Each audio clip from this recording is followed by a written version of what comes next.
The sun was setting over the four kingdoms, casting a warm orange glow over the rolling hills and verdant forests. The air was filled with the sweet scent of blooming flowers and the gentle chirping of birds. But amidst the peaceful evening scene, a sense of unease settled over the royal palace. The villagers and village council had gathered in the palace courtyard, their faces filled with a mix of curiosity and concern. They had been summoned by the king to determine the fate of his allegedly son. The king, a man known for his cruelty and ruthlessness, had used his power to intimidate and oppress his citizens. His eyes were cold and calculating, his smile twisted and sinister. The king's wife, Queen Amara, stood beside him, her eyes fixed on the ground. She was a beautiful woman, with long, flowing hair and piercing green eyes. But her beauty was marred by the sadness and pain that filled her heart. She had loved the king once, trusted him with her life. But now, she felt used and betrayed. The queen's thoughts were consumed by the memories of the day she had given her womb to the king as a sacrifice. She had thought that their love was strong enough to overcome any obstacle, but now she realized that she had been blind to the king's true nature. The king had promised her that their love was enough, that they didn't need children to complete their family. But now, she knew that he had lied to her. As the villagers and village council began the process of determining the child's paternity, the tension in the air was palpable. The queen's eyes were fixed on the king, her gaze burning with anger and hurt. The king's eyes were fixed on the child, his gaze filled with a mix of hope and desperation. The child, a young boy with bright brown eyes and curly black hair, stood beside his mother, his eyes fixed on the king. He was an innocent child, unaware of the drama that was unfolding around him. His mother, the king's secret mistress, stood beside him, her eyes fixed on the queen. The mistress, a beautiful and cunning woman, had been the king's lover for 3 years. She had borne him a son, but she had also been seeking revenge against the king, who had destroyed her family and left her with nothing. Her eyes were cold and calculating, her smile twisted and sinister. As the villagers and village council continued the process of determining the child's paternity, the tension in the air grew thicker. The queen's eyes were fixed on the king, her gaze burning with anger and hurt. The king's eyes were fixed on the child, his gaze filled with a mix of hope and desperation. The child's mother, the king's secret mistress, stood beside him, her eyes fixed on the queen. She was a woman who would stop at nothing to get what she wanted, and she had wanted revenge against the king for a long time. Finally, after what seemed like an eternity, the villagers and village council announced their decision. The child was not the king's. The queen's eyes widened in shock, her face pale and gaunt. She couldn't believe what she was hearing, couldn't believe that the king had lied to her for so long. She felt a wave of emotions wash over her, a mix of anger, hurt, and betrayal. The king's face was red with rage, his eyes blazing with fury.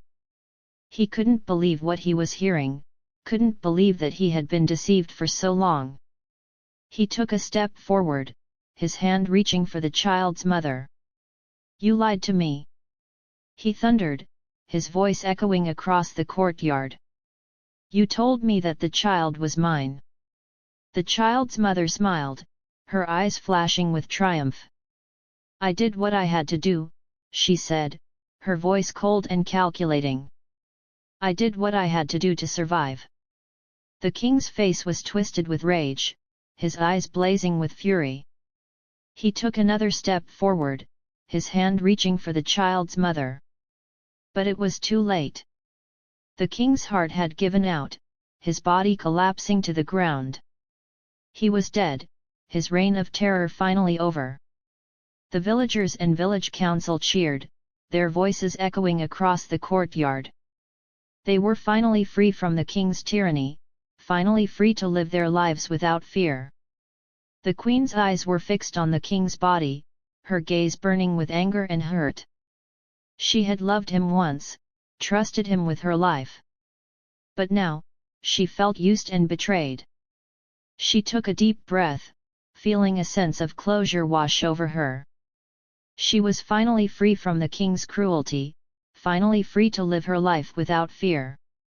The child's mother smiled, her eyes flashing with triumph. She had won, she had finally gotten her revenge against the king. But as she looked at the queen, she felt a pang of guilt. She had used the queen, manipulated her, and destroyed her marriage. She felt a pang of regret, knowing that she had hurt an innocent woman.